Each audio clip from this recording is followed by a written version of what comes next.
Nick, you're muted.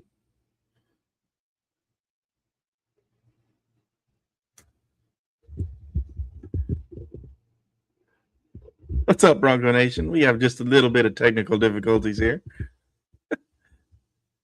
You good, Nick? Hey, Bronco Nation.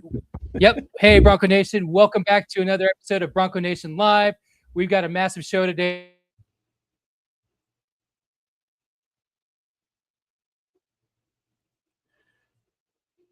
All right. We got some Nick issues. His mic keeps muting on him. But we got a massive show today. Spring camp storylines, NFL draft hopefuls, transfer news, and we're joined by a great friend of the show, former Boise State wide receiver and current Jacksonville Sharks playmaker, Billy Bowens in the house. So Nick, are you back with us? I think so. Can you hear me? Yes, we can. All right. Sorry about that. Billy Bowens is with us, former Bronco fan favorite, and now wide receiver of the Jacksonville Sharks of the Indoor Football League, the IFL. Billy, welcome back to the show, man. Thank you. It's awesome to be back. Well, all right, yeah, Nick, this is going to be one of the biggest football heavy shows we've had all spring. Spring camp is wrapping up. The spring game is this Saturday on the iconic blue, and we've got a ton of roster movement, new faces, NFL buzz to break down as well, and of course the great Billy Bowens with us right now. So let's get into it, shall we? Do it. Yeah. Well, Billy, let's start with you. We got some action. You got some action with the Jacksonville Sharks. How's the IFL experience been so far, and what's the biggest adjustment from the outdoor game? Yeah, it's been super duper fun. I mean, our first game we played in northern Arizona, in Prescott, Arizona, and my family was able to hit that one. Then we also played in Las Vegas, Nevada, which was really fun. My family was able to hit that one. You know, I'm out here in Florida. I'm the furthest guy west of Louisiana. You know, everybody's from Alabama and Atlanta area, Florida area, you know, Mississippi. So it's like I'm kind of the outcast, but it's been super fun. Everybody's super cool. Coaching's awesome. I mean, my first catch was a touchdown. And I mean, I hadn't played ball since my injury on pro day, you know, so it was such a blessing. So awesome being out there making plays and just having fun again. It was sweet. And you've been producing at a high level. Like you said, your first catch was a touchdown. Sam, go ahead and roll that, man. So what part of your game has grown the most since, you know, the recovery that you went through and then turning pro? Yeah. I mean, I feel like in this game, there's definitely adjustment to be made. You know, you're on a much condensed field, much smaller field. You know, being an outside receiver, you don't have that room to be, you know, farther out there and run vertical. There's a wall right there, you know, and then it's like the field's only 50 yards long and then 25 yards wide. It's a lot shorter, quicker game than what I'm used to, you know.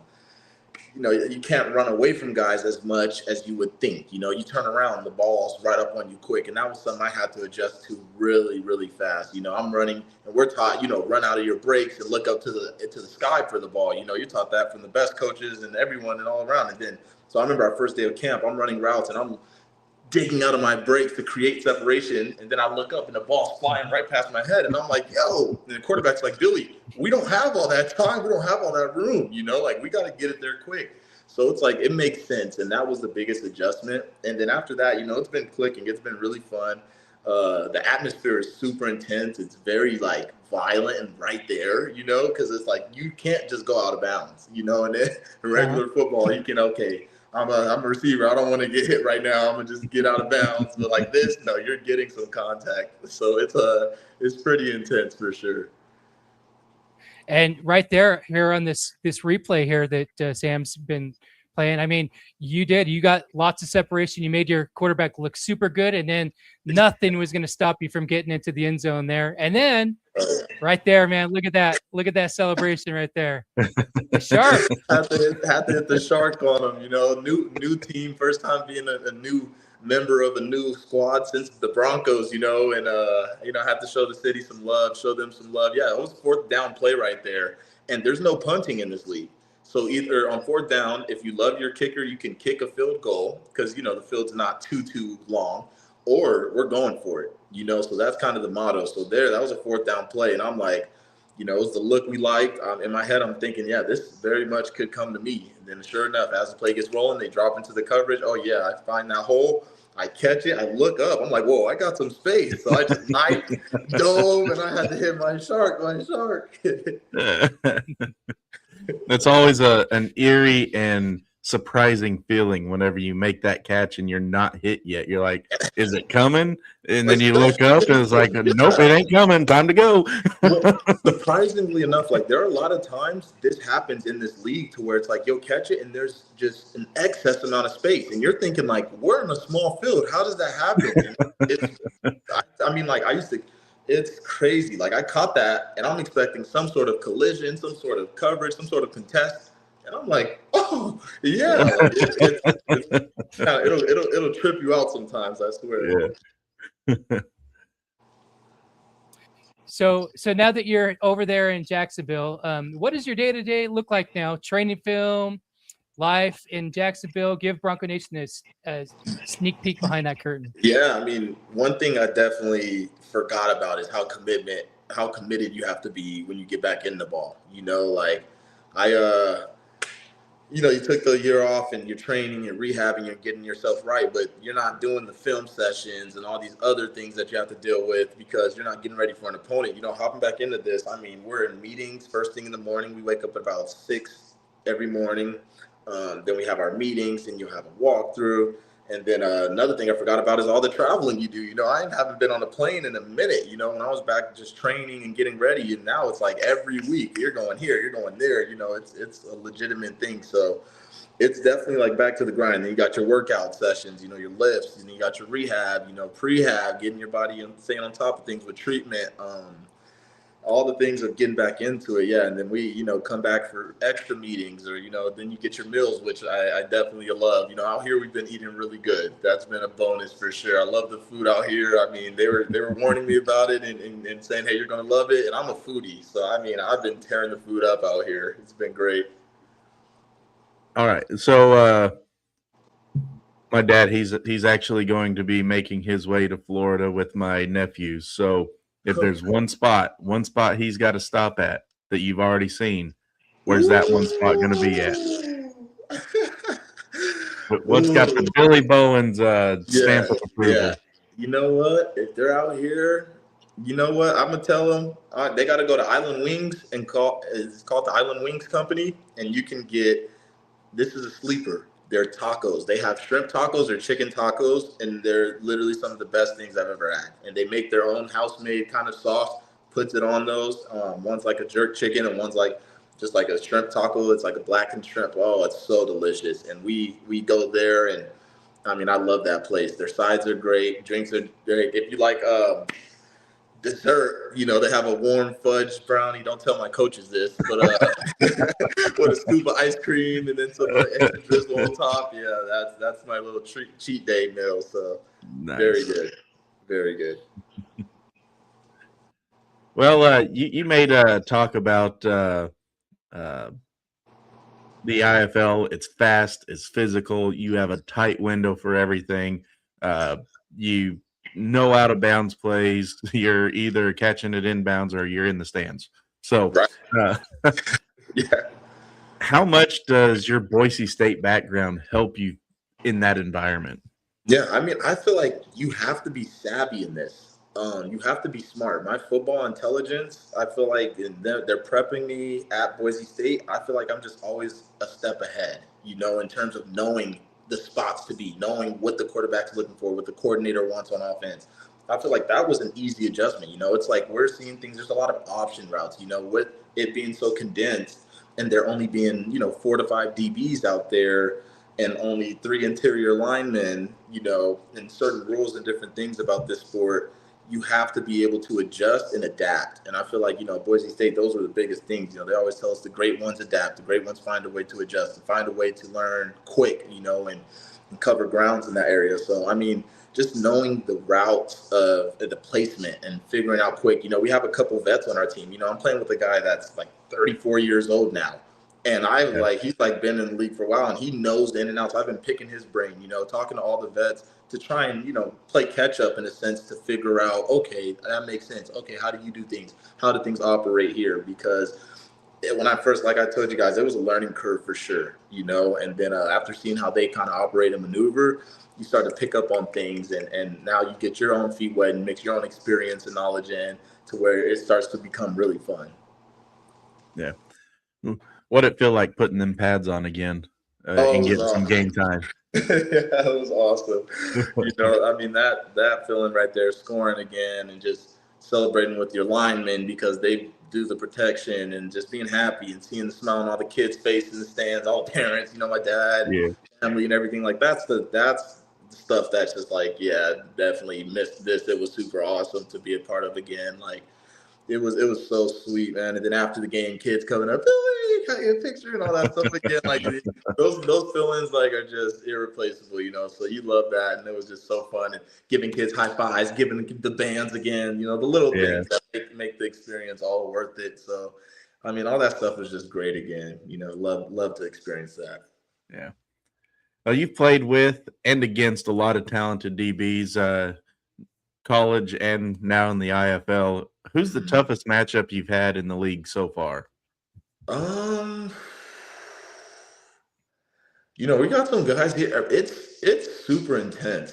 Like I didn't realize, me especially coming off of injury. Well, there's guys that are coming right out of NFL mini camps, coming right out of freshly being cut from the CFL or the UFL or whatever. So like they've been in it, they've been on it. So I mean, I had to really dial it up really fast because it was super intense, and I hadn't, you can't replicate that intensity no matter how hard you want to work on your own or how many reps you get. It's a different speed. It's a different level. So coming here, it's like everyone is like pro, everyone's professional. Everyone's operating at a high clip. Everyone knows their bodies, knows their game, knows their style, and does what they do very well. So it was like, that was definitely like everybody's good, and especially what I had never experienced before was a cut day, like I thought everybody comes and everyone makes a team. Like, it's like, I'm over here. Like, it was like, we had about 35 to 40 guys at the beginning of camp. And I mean, they only travel about 22 to 23 guys and keep about 25 on the team. So we essentially had to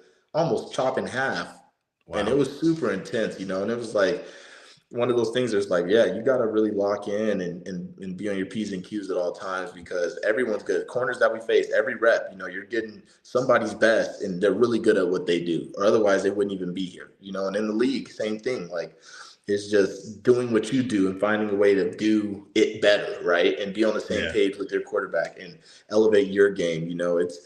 I feel like, that was the biggest thing. Like, wow, I really got to lock back into that mode. When you get out of that mode and then you're like, okay, you get back into it, you have to find it really quick, really fast. Yeah. Well, there's a name that Boise State would recognize, but not the Ione himself. The Ravens just took I'm not even gonna try it. Ione. Okay. There you go. Yeah. So, but yeah, of course we know our own Ione was. I don't even know if that's how you say it. That's how I've always said it. But anyway, passing away earlier this year. So, but not to put a damper on this, but let's get back in there. Sorry, the draft is on. I'm gonna look. Squirrel. Right. But let's talk for the fans who haven't watched the IFL yet. Mm-hmm. Couple things. One, what's one thing they'd be surprised to learn about the indoor game? And two, what's going to draw them? What do you think would be the most important aspect that'll draw them to watch? One of the biggest things I had to learn was you can score points off of kickoff. So there's multiple ways you can do that. So the first way and the more cool way is by the kicker can kick the ball off, and if he kicks it through the uprights, then you get 2 points. Any kickoff, every kickoff, this is an opportunity for you to get points. So that's another way to run up the score. The second thing is, let's say we kick it, right? And the opposing team does not advance it outside of the back end zone, and you guys tackle them inside that end zone, you guys get a single point. So you can get 2 or 1 point based off of kickoff just alone, which that's not, an outdoor ball. So it's like, that is really cool. And it's very high scoring, it's built, short field, condensed for scoring, I believe, so it's super intense. It's like kind of like basketball in a sense. It goes really quick, like it's not like your super long drives and super long this, super long that. Like, no, you could throw one explosive play and be at the goal line and punch it in, and then next kickoff off, get a deuce is what it's called, get those 2 points, and then you just got to witness 9 points right then and there. So it's like, Yeah. It's really high scoring. It's very entertaining. My family loved it. They were like, it mixes like rugby and hockey and football. Like, they were like, it was one of the coolest atmospheres. The weather is great. You don't have to worry about crazy weather because you're indoor and got air conditioning on, and it's super good. So they loved it. So I mean, it is a cool environment. It's definitely fun. Well, appreciate your patience with me. I think I finally got this technical glitch under control somewhat, hopefully. Yeah. But let's shift to Boise State Spring Camp. You lived it. So you've been through the grind, the installs, the spring game. As outsiders, there is a lot of speculation this time of year because everybody's just jonesing for something football related here in Boise. Right. It's been a few months since the last down of the 2025 season, and so people are just itching. Media's itching. There's lots of speculation. So really like to get your perspective on this. Like, so from like an outsider or anybody who's not in the program, there's truth to, like, practice speed is not the same as game speed. So a lot of this, I would love to say like you take everything that you see in spring camp and stuff as like a grain of salt, but regardless, some of the key players that are emerging in spring camp, and they are topics because there's some freshmen kind of just coming up to the top. You have local product wide receiver Rashawn Jones. He's a freshman. He's been really turning heads in spring camp. You have Kyle Hall, the transfer from San Mateo, back-to-back national championships for him. 6'2" freshman. He's got the physical attributes that you want to see in a DB or a safety back there. You got Maddox Madsen, the returning starter. He's number 8 all time in passing yardage. Then you've got the 4 backup quarterbacks vying for number 2. You got Max Cutforth coming back, a local product from here. Then you have another local product.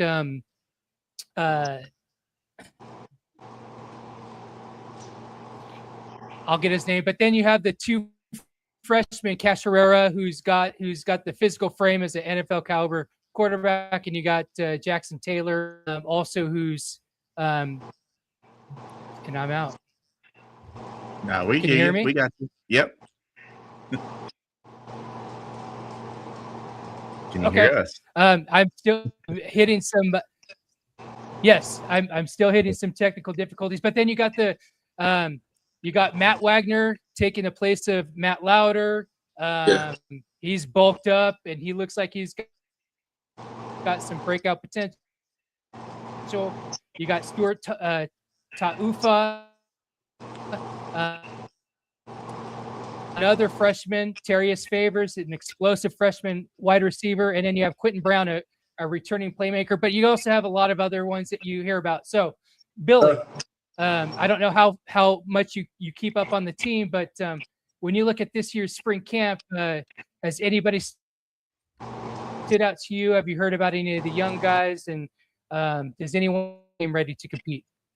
Yeah, I mean, It's always one of those things like once you're done, you always have your eyes on it, right? It's like I am doing what I got going on and kind of out and removed, but I'm still always keeping tabs. We're always keeping our eyes on it and talking about it in the group chat. I still know quite a handful of guys on the team, so that's always still something I'm looking out for. But I am super excited for the team. Each year, this is just standard in football, especially the way the game is now. Each team's a new team, and sometimes players are new players, so it's like you can expect to see a different result and sort of a different identity in a sense because teams have to remold, they have to change, and there's new players, new faces, and new staff everywhere now, so I'm excited to see what this style of football is going to be from Boise State. The main thing is always the main thing, be fast, physical, be fast, blue collar, outwork your opponent, that dog mentality that we all have. I know that's still there. I know that's the culture, that's not going to change. So I'm just excited to see who gets in those spots and who gets to make those plays. I don't know them too well, but I have been seeing clips. I have been doing a little bit of looking on different things when they come up, but I'm excited the whole room. I'm excited for everybody in there. I'm just excited to see what the offense does as a whole. You got them with Maddox, who's extremely experienced, and this time around, you got guys that are vets and been around in the program for a long time that should acclimate those new guys and then get them going. I'm excited to see how these new young guys play. I've been hearing a lot about them.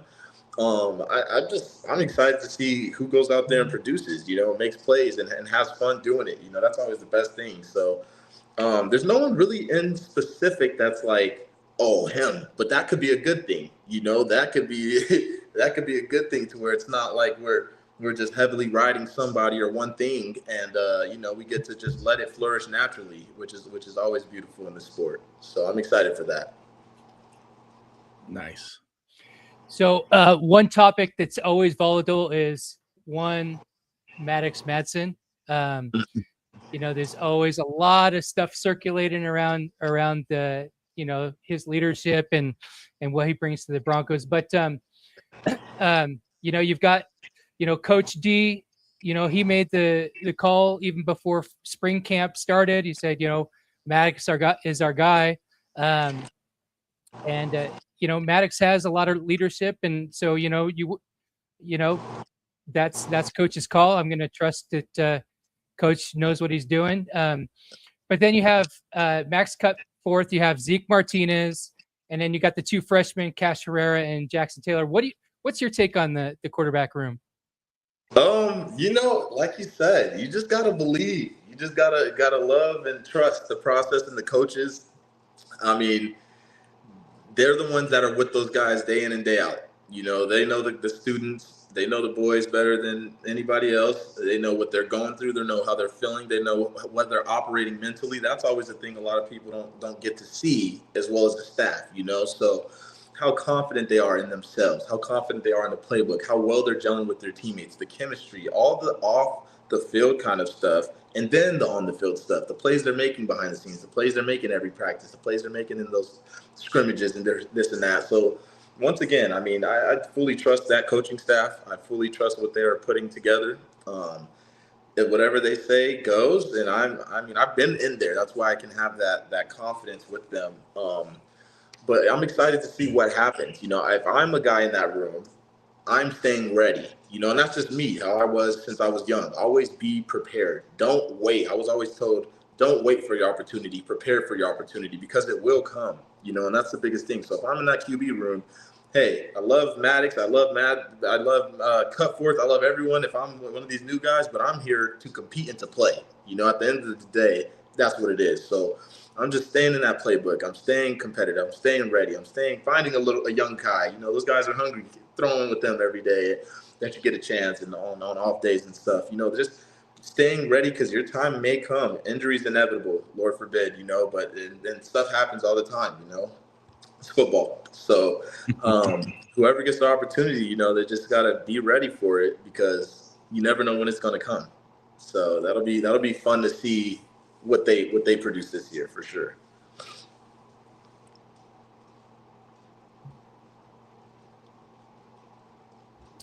And as a former receiver at Boise State. How big is it for guys like freshmen Rashawn Jones and Terry's Favors to make noise early? And then to follow up on that, is perception of what the media is seeing in practice, is that would you think would play out in the regular season, or is that just the young guys doing well in practice and playing in and getting theirs? What's your take on making noise early?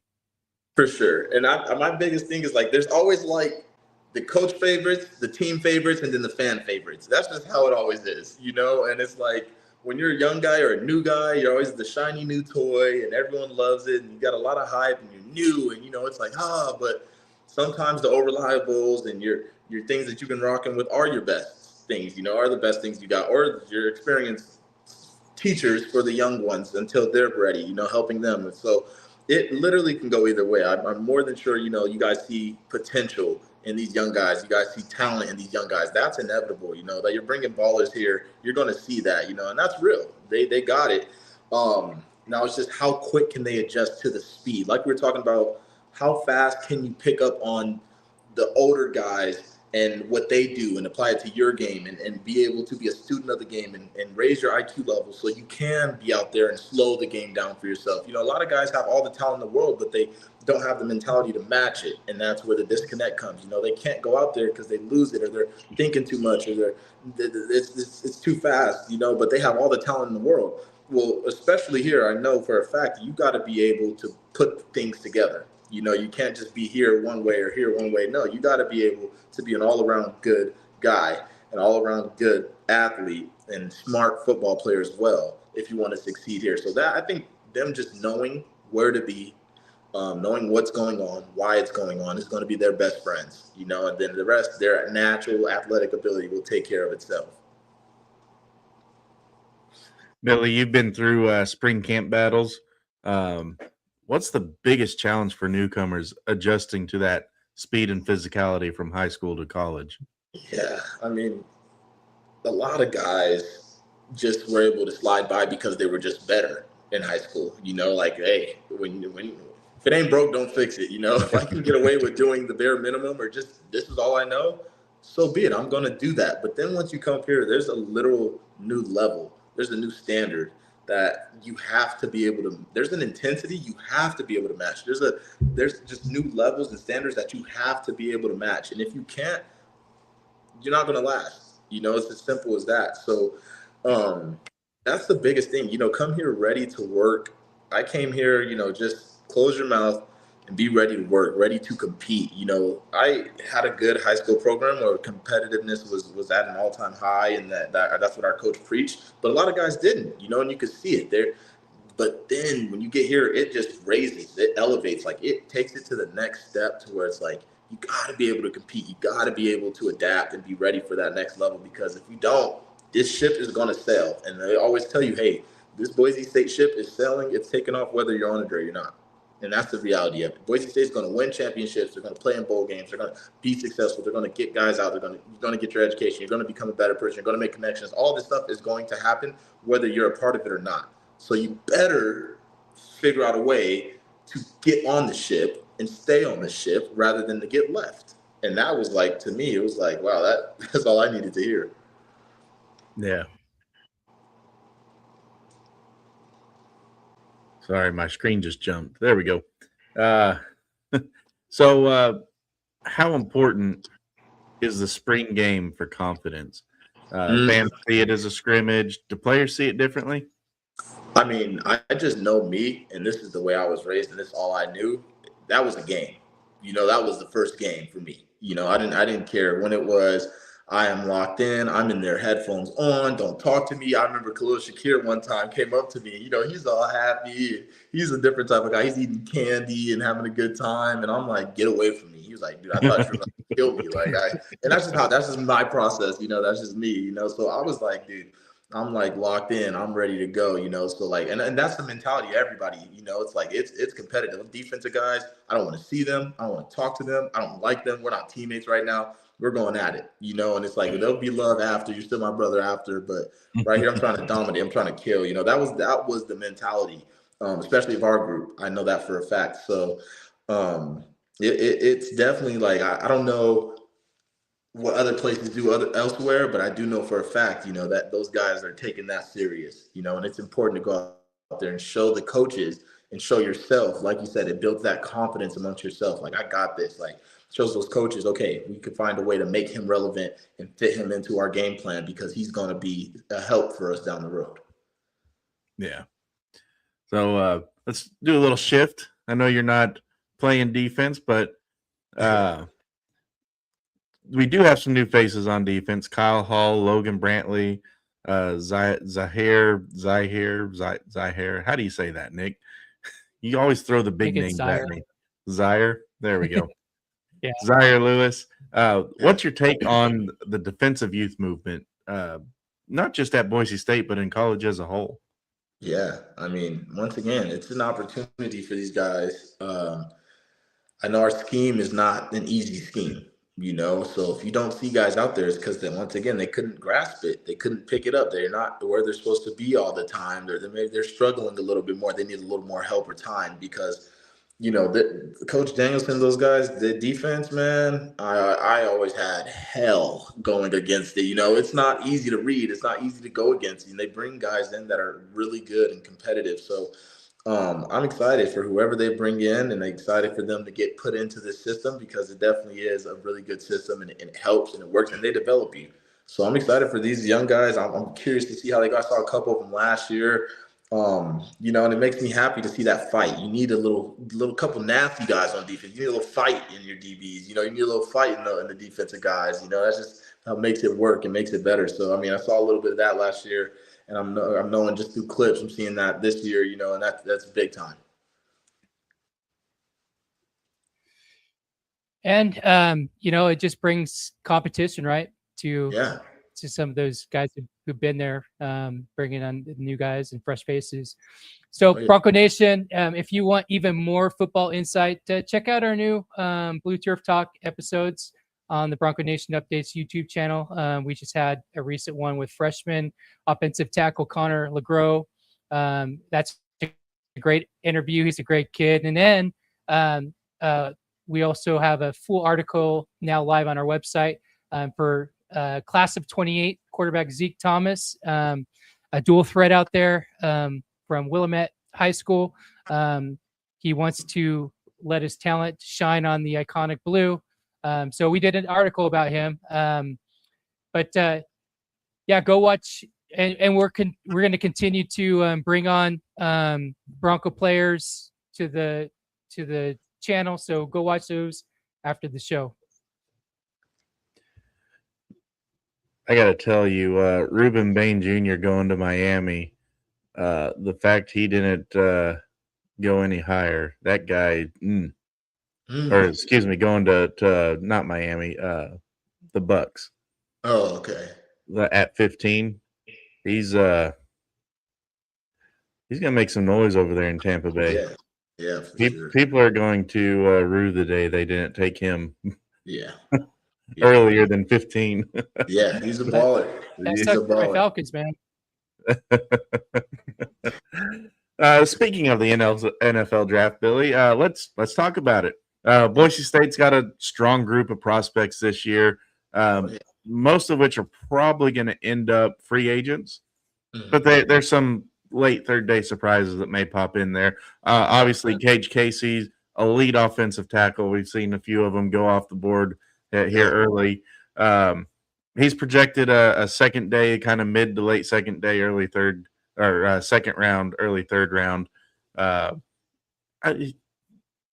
Do you think that's a kind of a fair assessment for him, or you think he should kind of maybe get up there a little bit higher?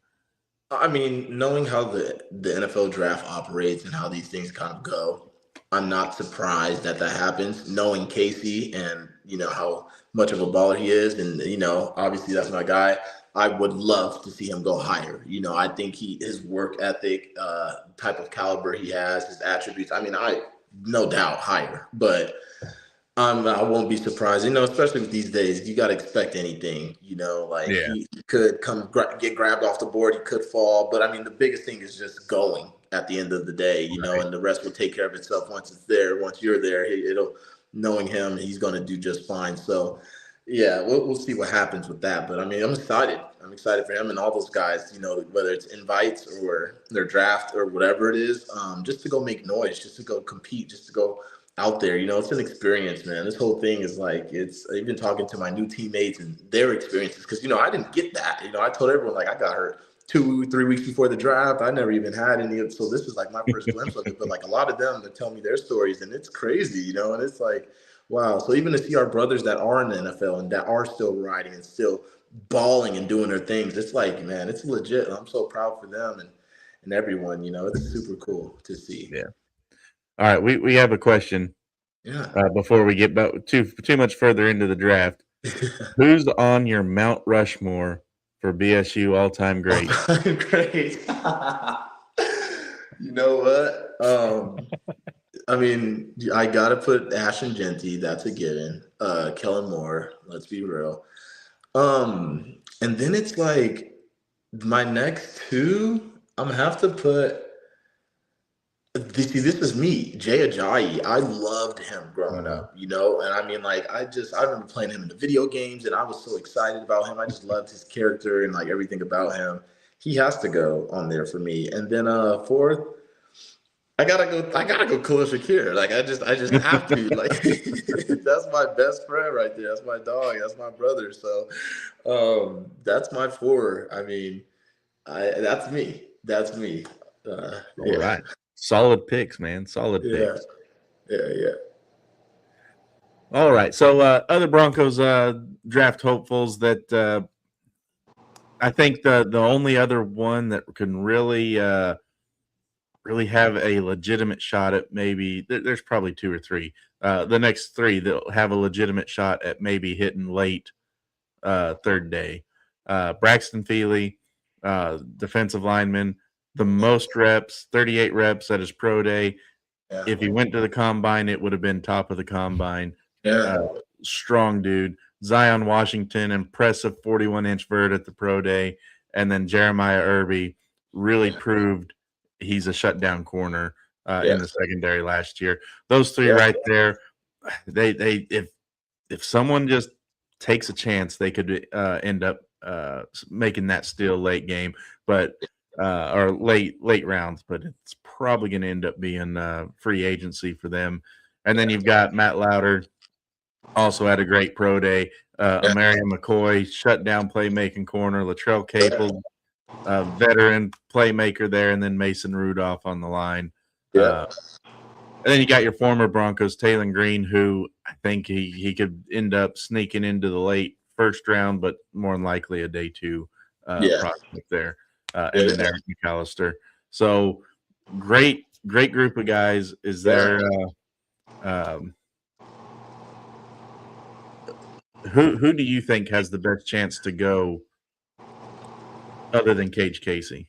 Yeah, I mean, like you said, knowing just how this operates, I could see them taking chances on other guys and then bringing our guys up for camp because they know what they're going to get. They know that's a steal. They know they're going to get competitors, and then they could do their whole things on and off. I mean, it's a lot that goes into it, the business side behind the scenes. But, I mean, any of them, to be honest, like, they're all competitors. I played with each and every one of those guys you named, and, I mean, I've seen the best of them. I've seen them a complete dog mentality, fierce competitors out there. And I know they all have what it takes, especially after playing on this level and knowing guys that are on that level and seeing and talking to them all the time. Like, each and every one of them has what it takes, So it's like, it can go either way.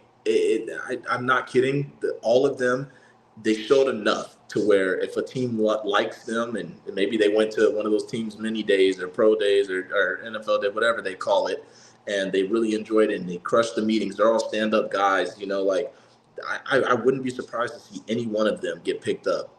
They all have the talent. And I mean, those guys that did leave, Taylon Green, Eric McAllister, Drew Simpson, he was playing backer at North Carolina. He was doing well. Like, all those guys, I played with all. I love their style. I mean, I know they all can have what it takes to be able to go and compete and earn a spot on that next level. So I'm excited. We'll see where they go and end up.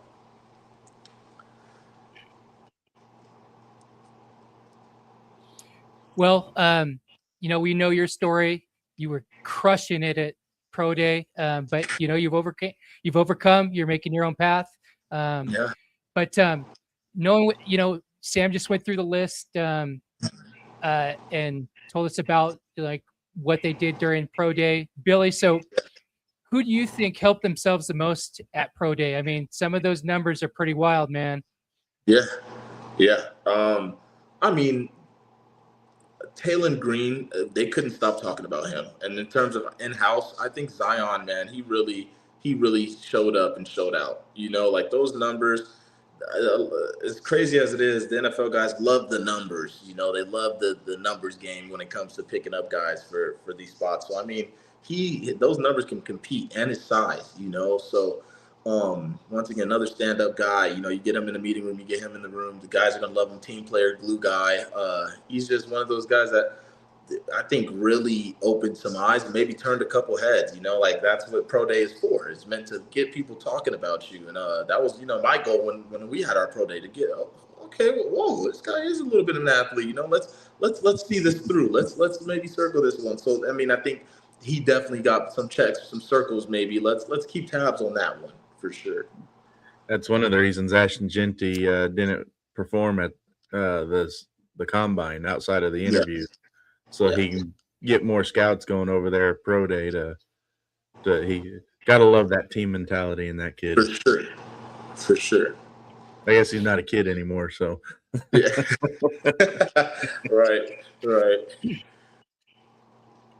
So, from the Pro Day, really stepping it up, it really gives our players more of a chance to get those unrestricted free agent, but with priority, right? So that they're in the right spot where they could actually pick and choose the right fit for them.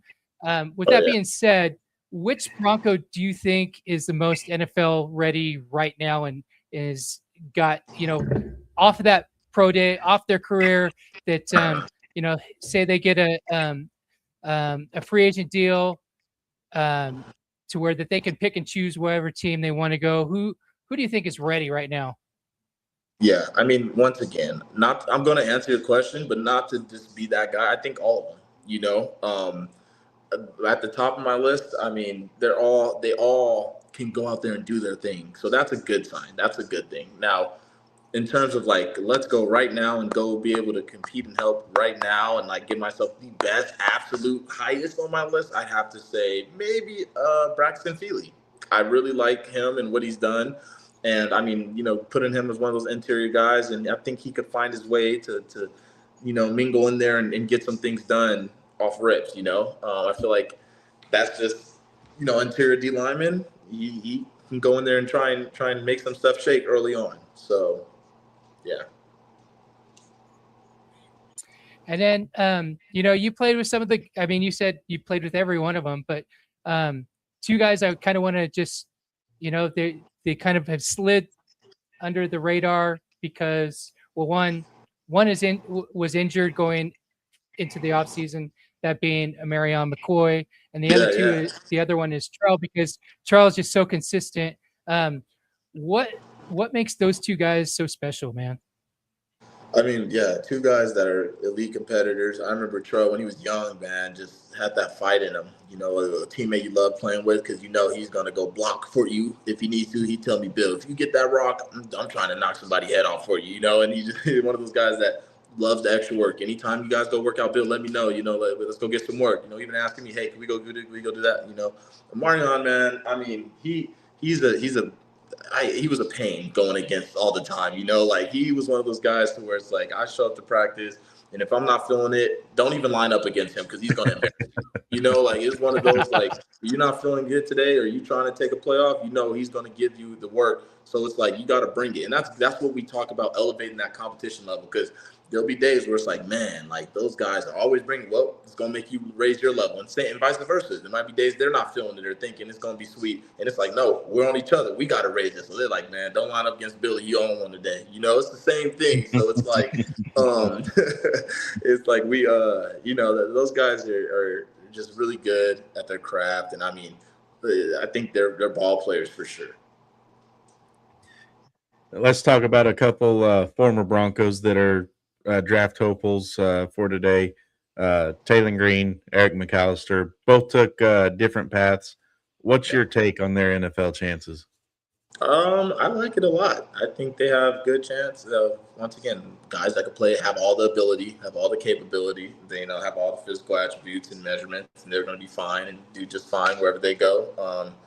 I'm really excited for Taylon. You know, he was one of my personal favorites at Boise State. You know, he was one of those guys that made football fun, and I told him that. You know, him and Ashton Genty, when they came in, it was rough for us. You know, we had a lot of different things going on, different coordinators, quarterback changes, blah, blah, blah, this, that, and the third, you know, and it was like those two always showed up with a smile. And I told them both, like, you guys made it fun. You guys made it enjoyable. You know, I love playing with you guys. I love playing for you guys. I love going out there and, you know, I'm ready to run through a wall for any of you. So, like, those guys, man, you love to see the success. Eric, man, another guy, always putting a smile on everyone's face. You know, me and him, that was my roommate when we go on the roads and stay in the, you know, the hotels together. And me and him would just have those talks, you know, like real life talks. We wouldn't talk ball not once. You know, him and I would just stay up late nights.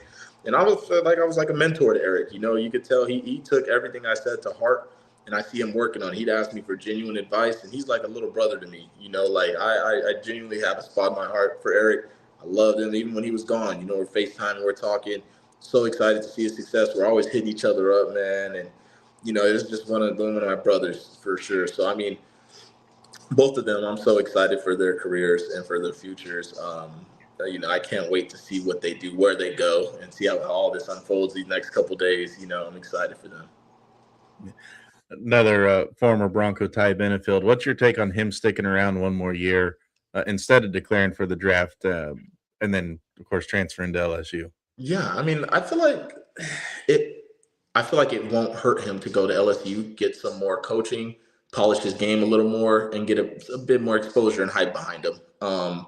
He was going to go regardless whether he's a competitor, bro. He was one of those young guys that I just loved watching him work. I loved watching him play. You know, I'd go out there and give him the work and let him know about it. But I knew that I was breeding that dog, you know, that he was going to be the big dog one day. And as he is, and another guy, I'm always shooting him. Hey, man, you're a baller. Hey, keep it up, man. I love watching you, man. Keep it up. And, you know, yeah, I got you, bro. Like, yeah, for sure, bro. Like, no doubt. Because I remember one time we were doing one-on-ones, and I ended up cooking one of the DBs. We're doing goal line one-on-ones.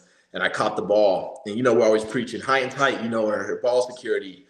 And so I caught the ball, and I'm like flexing, I'm talking trash, and somebody smacked the ball out of my hand. I didn't see who it was, but they were on the sideline.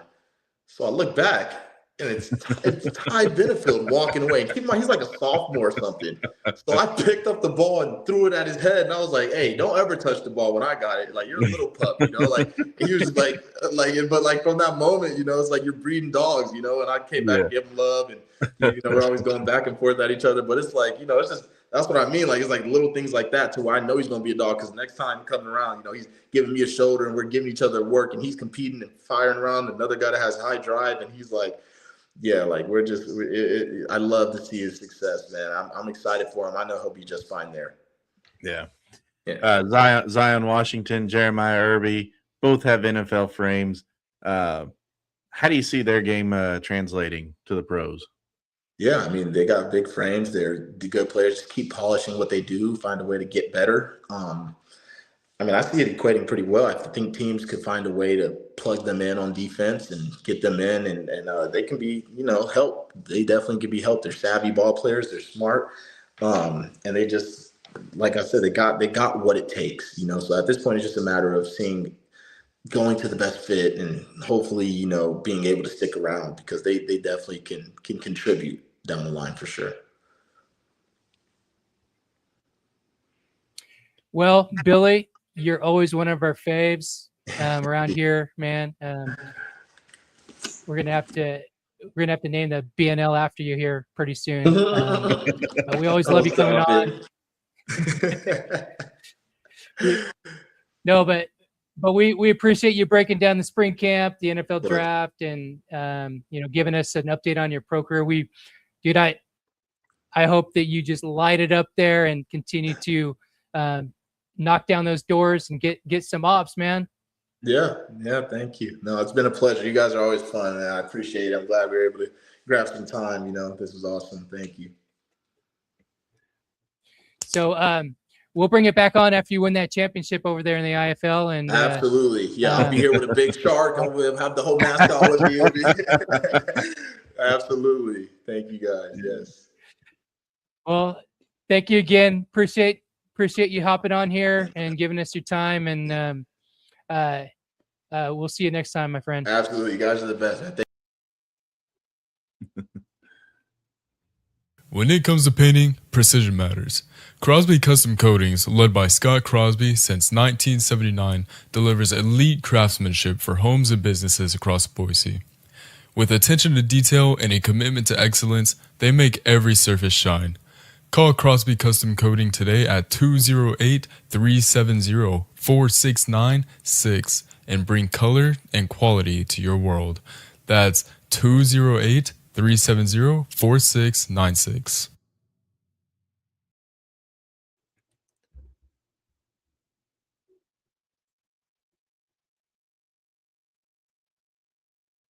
Right, Bronco Nation, shifting gears to a program that is absolutely rolling right now. That's Boise State women's tennis.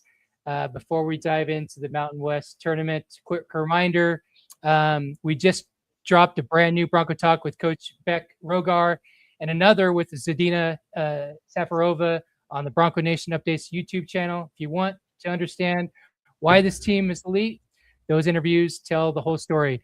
Also, just want to thank you guys for your patience. I'm literally running on like 4 to 6 megabytes per second from my ISP. I've got them scheduled to come make a fix to the system I got going on, but I'm just trying to tough this out. It's a Friday and then get this fixed, but I appreciate your guys' patience. Mountain West Awards recap for the tennis team, the women's tennis. Boise State cleaned up at the Mountain West Awards ceremony yesterday. 4 Broncos were honored, all Mountain West singles honors, the most of any school. You had Zadina Safarova, all Mountain West singles and doubles. You had Teresa Palakova, all Mountain West singles and doubles. Allison Isaacs, all Mountain West singles, and then Masa Variant, another singles. This is the program's most individual awards since 2011. Yeah, Nick, and the numbers are ridiculous. 134. Let's see. I think there's supposed to be dashes in these numbers, aren't there? There is, but your system's wonky that way. Yeah. So this, I believe, is 13-4 at number 1 singles. Winner of 11 of her last 12 for Safarova.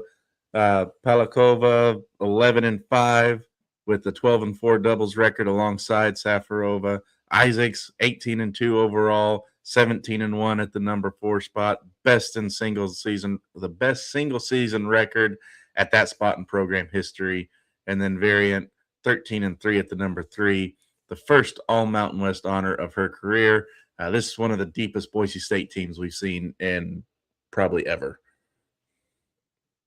Yeah, they're dominant. The Broncos entered the Mountain West tournament as the number 2 seed, their highest since joining the conference. They're also defending champions from last year's tournament. So they're looking to become the first current Mountain West member to win back-to-back titles in over a decade. And what an accomplishment that would be to bookend their time in the Mountain West, going into Pac-12 with that kind of achievement. Yep. Now, they started out tournament ready exactly how you'd expect, with the 4-0 sweep over Nevada in the quarterfinals. Palakova, Safarova at the number 1 doubles, 6-0. Grignac and Marufo, 6-1 at the number 3. Schaefer, Paula Schaefer, straight set win at number 5. Palakova, 7-6, 6-3 at number 2. And Grignac, 7-5, 7-5 to clinch. So, and for those that don't know, the clinch match means that no one else has to play. So, because Nevada can't catch up. So, but Boise State has now won 6 straight matches, and they are looking championship ready. Yeah, the clinch is kind of like the mercy rule in softball. Yeah. It's kind of how I remember. Coach Rogar said after the match, we came out firing in doubles, and I think our best tennis is still ahead of this tournament. That's exactly what you want to hear from the winningest coach in program history, now sitting at 194 career wins. Yeah. Up next, semifinal showdown with UNLV. This one's going to be great. If you can find it on the interwebs to watch it, or if you're in Vegas, you want to go to this one. It's the same team that edged Boise State 4-3 in the regular season, and the same opponent from last year's Mountain West Championship match. So it's going to be fireworks. It's going to be a good one. It's going to be intense, and this is the rivalry matchup everyone wanted. Mm-hmm. So, Bronco Nation, if you haven't watched our Bronco Talks with Coach Beck and Zadina, go do that. This team is special, and they're not done yet. But do that after the show. Yeah, stay here for now. We're almost done, I promise. Let's talk another team making noise in Las Vegas, the Boise State men's tennis team. Broncos absolutely dominated New Mexico in the Mountain West quarterfinals, sweeping the Lobos 4-0. The doubles were sharp. Baker and Talixon 6-4, Haddock and Kurata 6-4. Then the singles took over with Lucas Velik 6-4, 6-1, Tayo Kurata 7-6, 6-0, and then Stuart Aronson to clinch in straight sets at 6-3. Boise State won the first set on every court and just absolutely dominated.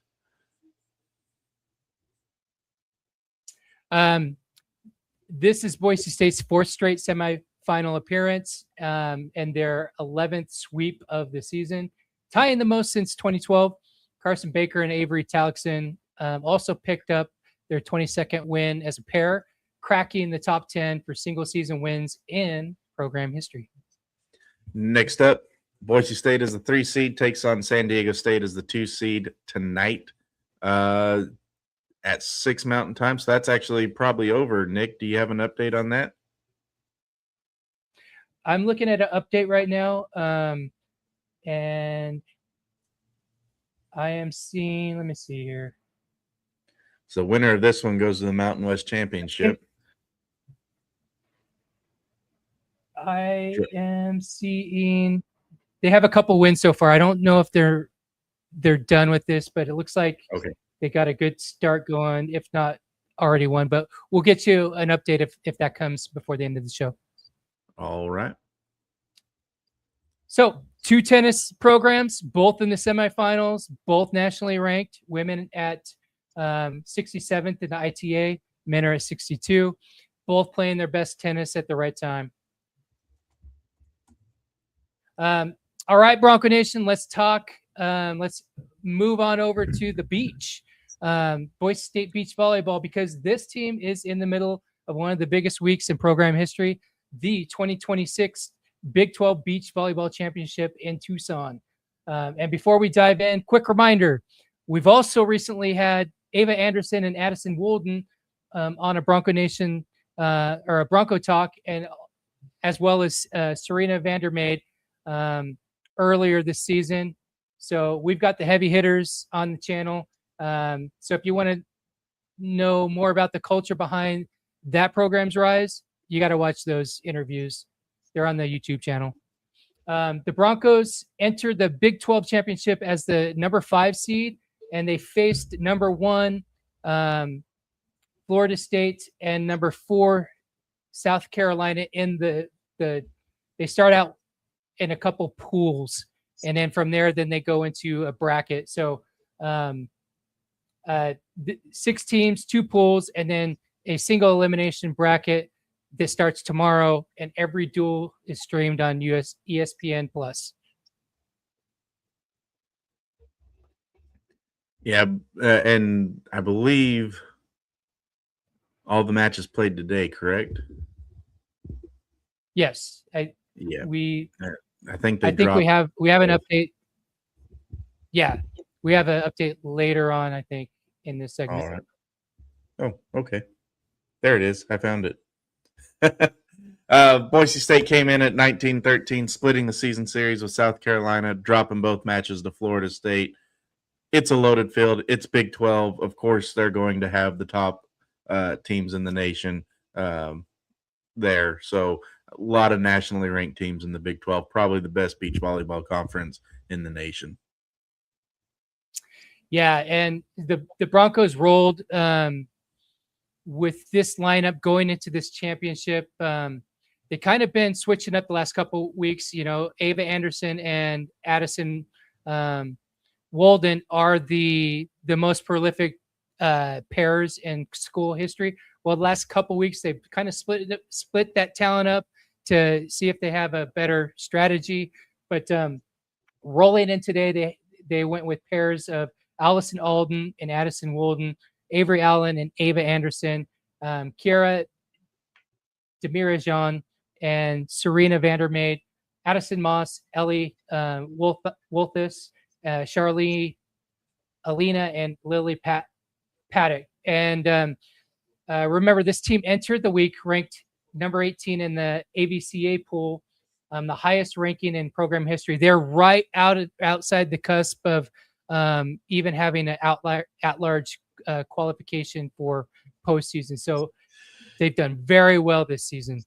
Yeah, and unfortunately, that at-large bid kind of took a dive today as I got ahead of myself.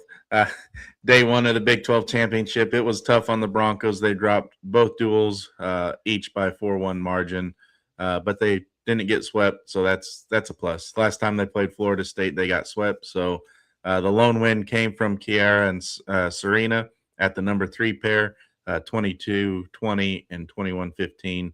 Versus South Carolina, Alden and Walden came up with a lone win there. Actually, that one went to 3 sets at the top of the flight.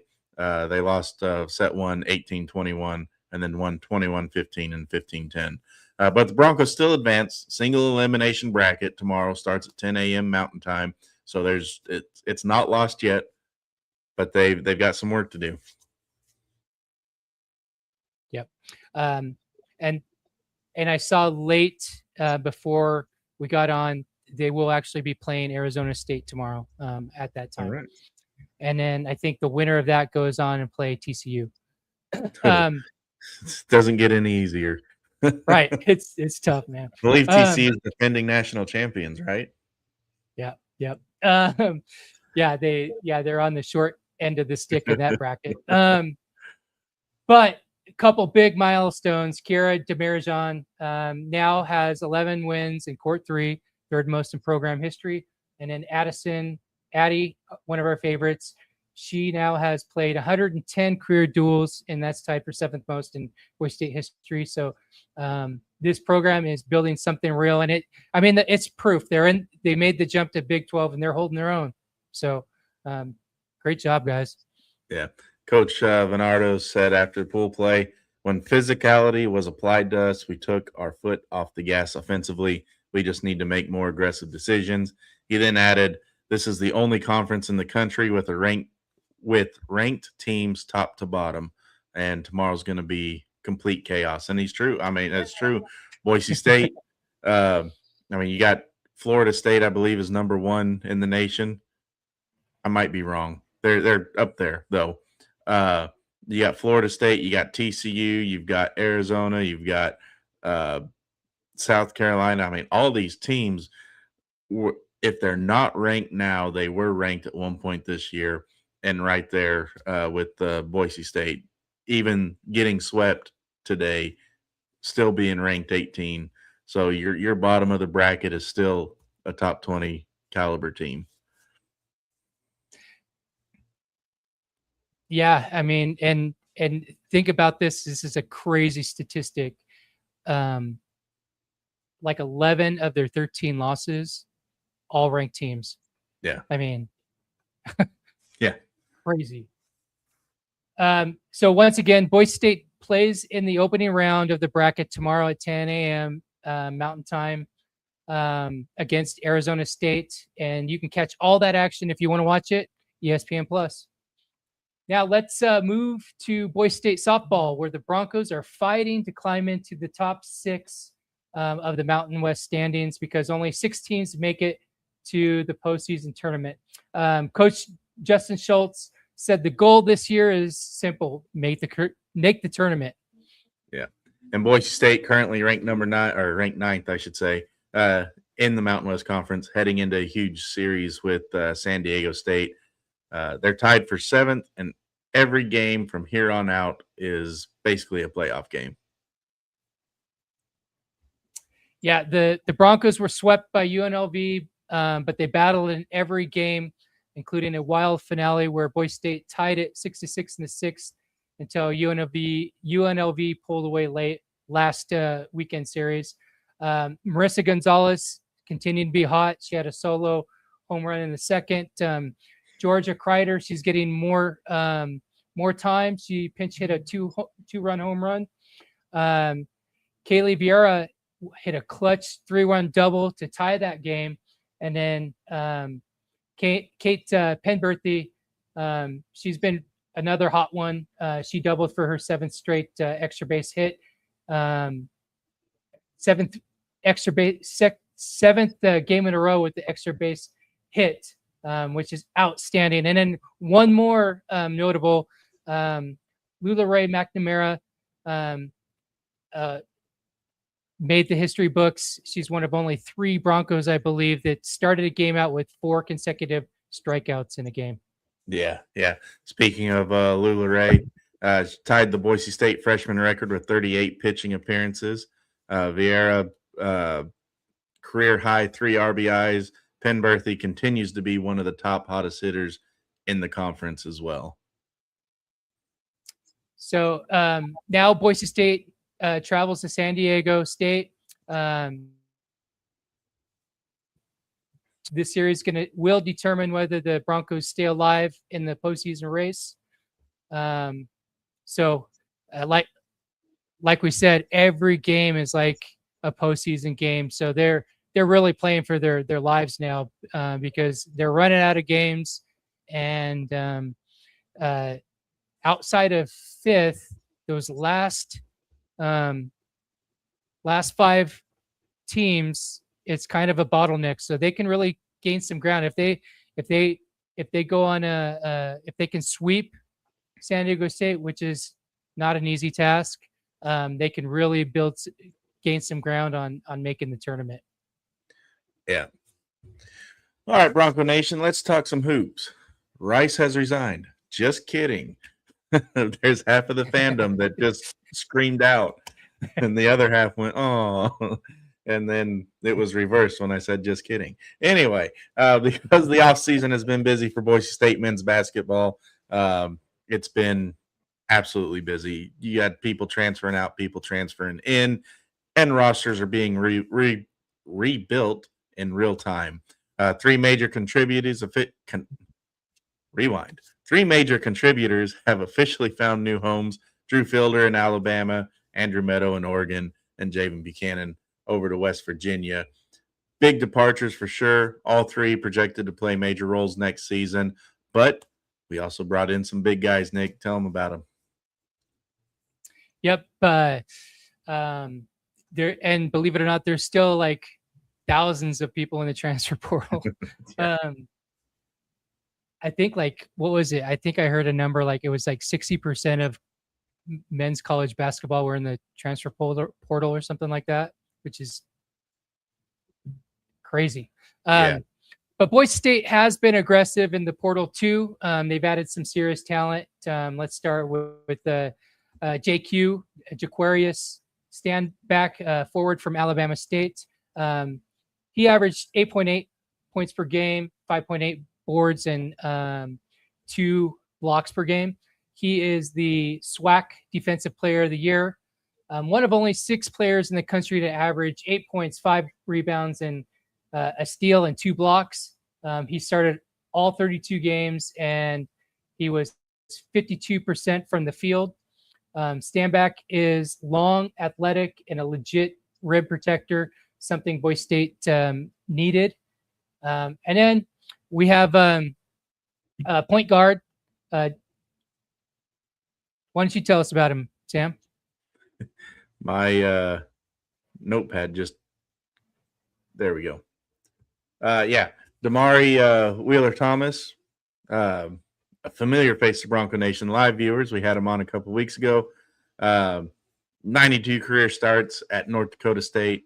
2025-26 had averaged 14.5 points per game, 3.5 rebounds per game, 2.8 assists per game. We're going to get some great production out of him. Summit League tournament MVP, played in the NCAA tournament, so we're going to get some NCAA tournament experience after leading North Dakota State 27-8 record. Scored 16 versus Michigan State, which isn't easy to do, especially whenever you're a North Dakota State going up against a powerhouse like that. So this is a proven winner, a leader, a guy who can run your offense from day one, and I'm excited to see what that looks like.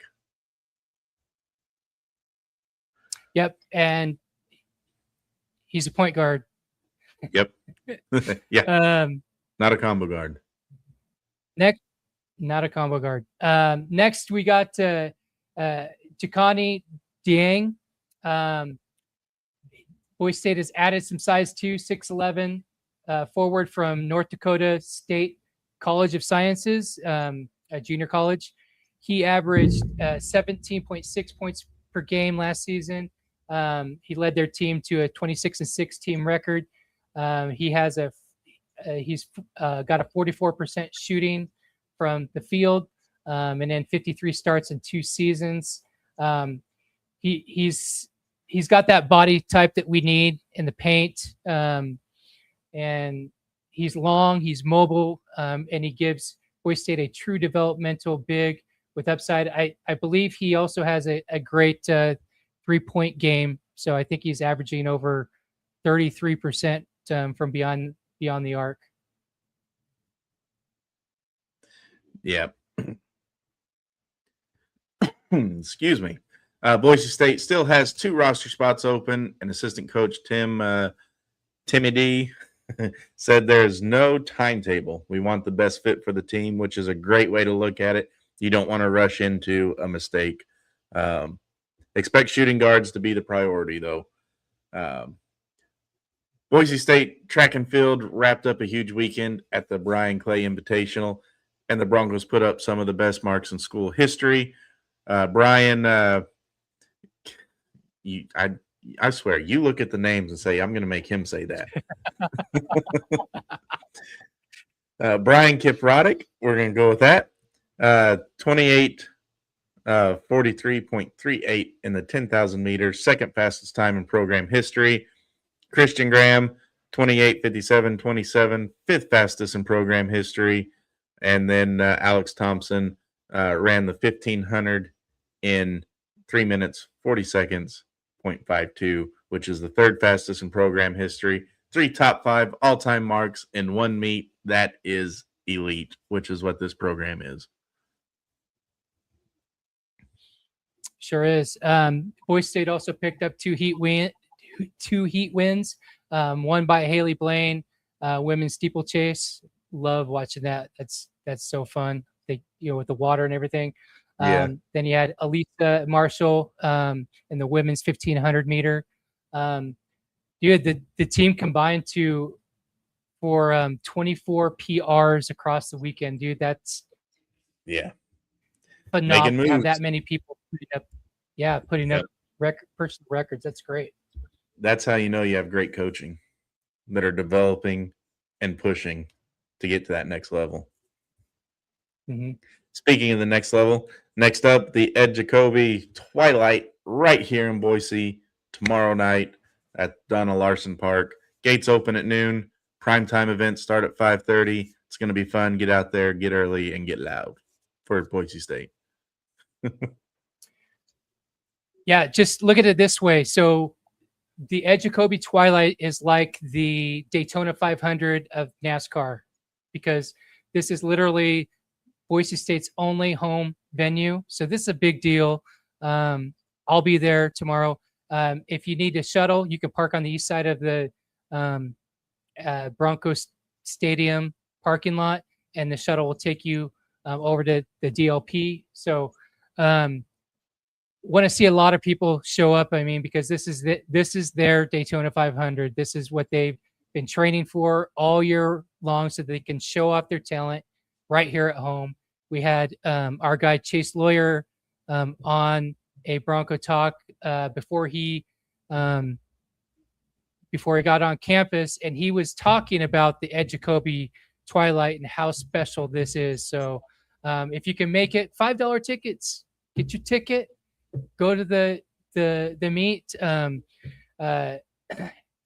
Coach Andy said that it's such a chill and relaxed atmosphere. You can go get a beverage. It'll be over by 8:30, and your whole Friday nights you'll have the rest of your Friday night to go do whatever you want there. And it's just like a football game. You can buy any kind of beverage you want, get a hot dog, everything. So hope to see a lot of people over there tomorrow.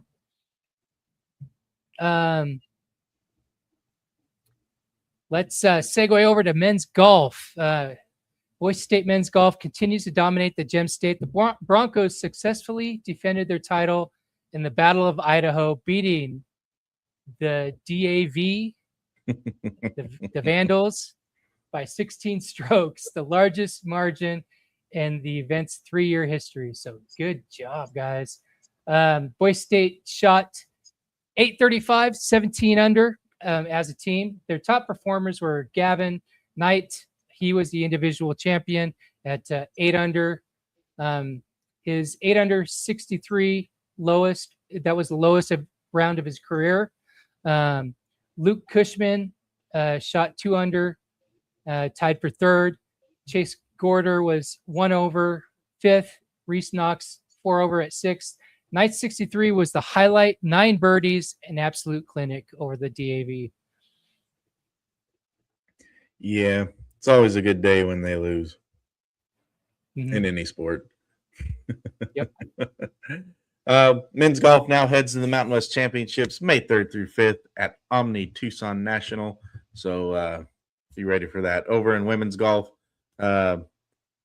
they actually finishing postseason, I believe, tonight or earlier today, I should say. Over at the Mountain West Championships, at the Mission Hills Country Club. Last time out, Boise State finished 7th at the Cowgirl Classic, shooting in 10 overall. Leah Chung tied for 13th, and Callie Ward tied for 25th. I think the big story this season has been Leah Chung back from injury and playing some of the best golf in program history. She won the Golf Week Fall Challenge with a 54 hole program record, 14 under. She won the New Mexico Golf Iconic Classic, and her three career titles, 1 shy of the school record. She's been the anchor of this lineup. Yeah, and she's actually got their Mountain West Conference Championship today as an individual. So good stuff. Good stuff coming out of the women's golf. Head coach Kaylin Downs is in year 5 and just signed a 2-year extension, and she's already produced the 2 lowest scoring averages in program history. Well, Sam, what do you got on your desk? You want to let Bronco Nation know what you got going on these days? Nah, they can figure it out on their own. I'm kidding. Forget about it. No. So Wednesday night we don't do a live show, but we do have the recordings of the hat trick. 3 goals in hockey, 3 dudes, 3 different topics. It's a hat trick. So look on that at Bronco Nation Updates YouTube channel and post it all over the socials everywhere. And to the person who keeps reporting my TikTok for impersonating myself, please stop. I'm me. I'm nobody else. I'd love to be able to get that channel up and running. So quit it. We have wrapped up Bourbon Beer and Basketball. Our winner was Warren Christian. And he won our Bourbon Beer and Basketball bracket challenge. Congratulations to him. Yeah, but that's about it. Sports are winding down, and we're just kind of chilling. Be on the lookout. I'm sure some of you already seen it, but I do have a little semi-daily, because I'm not always in a position to be able to record each day, but semi-daily sports updates that are posted to the Bronco Nation Updates YouTube channel and other socials as well. I like those. I like those Sam Talks short. Yep. That's for the they're a people good who way. think I talk too much. Well, you do, but you're putting it to use in a good way. Just kidding. No, those are good for, the people who are out of the loop. If they land on one of those, then at least they've got they consume some sports from a variety of sports on the national stage and get up to date real quick within 3 minutes. Yep. Yeah, it touches the major sports. It doesn't really go deep dive into the Olympic stuff and stuff like that. But I mean, obviously, you get closer to the Olympics, I'll probably have some in there. But it's going to be a series that isn't just for the off season. It's going to be for everything. It's going to be year round. So cool. Well, really appreciate you and Billy and Bronco Nation and whoever's watching the replay for having the patience with my technology. If you can get past the glitchiness and that, as long as you can hear my voice, I don't know if that's a good thing or not, but really appreciate you toughing it out with me. Like I said, getting the technician out here tomorrow or the next couple of days to get this fixed. But I'm blue collar, just like the Broncos, and nothing's going to stop me. If we can get through this, we're going to do it, and we did. So really appreciate everyone for hanging in there with me. We will have coverage of the spring game in one shape or another. Been really going live with the Bronco Nation page on Facebook. So we do have exclusive offers for that. If you want to subscribe for just only 99 cents, when we're out at the games and we go live, and maybe you're out of town or something, you'll get that coverage, and then much more recruiting updates and everything. We're going to continue to do Bronco talks with recruits and blue turf talks with recruits and all the other player spotlights that we always do throughout the off season. But look for those updates all weekend long. Real quick before we get out of here, some Mountain West news. Let's see. This was a trade from San Francisco, but the Miami Dolphins take Chris Johnson out of San Diego State with the 27th overall pick. So first rounder for a future Pac-12 foe. Yep. All right. Cool. Good for them. Good for San Diego State. But stay tuned. We'll have coverage for the spring game all weekend. And like I said, we'll continue to pump out content for you with all the various Bronco sports. So thank you, Bronco Nation, for tuning in for the show. It's sincerely a privilege for us to serve you in this capacity. So please make sure that you're subscribed to the Bronco Nation YouTube channel, Bronco Nation Updates YouTube channel, so that you can enjoy all of our shows, the Bronco Talk shows, the Blue Turf Talk, for all your Boise State updates and recruiting news. For Sam Gillette and Billy Bowens, thank you once again. We'll see you next time. Take care. Go Broncos. Go Broncos. When it comes to painting, precision matters. Crosby Custom Coatings, led by Scott Crosby since 1979, delivers elite craftsmanship for homes and businesses across Boise. With attention to detail and a commitment to excellence, they make every surface shine. Call Crosby Custom Coating today at 208-370-4696 and bring color and quality to your world. That's 208-370-4696. Community matters, and Blue Elevation proves it. Partnering with Boise State athletes, we bring joy to families in need. Like our Christmas on the Blue Outreach, blessing children from the Boise Rescue Mission. Together with Bronco Nation, we spread cheer, hope, and support at home and abroad. Blue Elevation, where community and compassion meet. Give at bronconationupdates.com/become.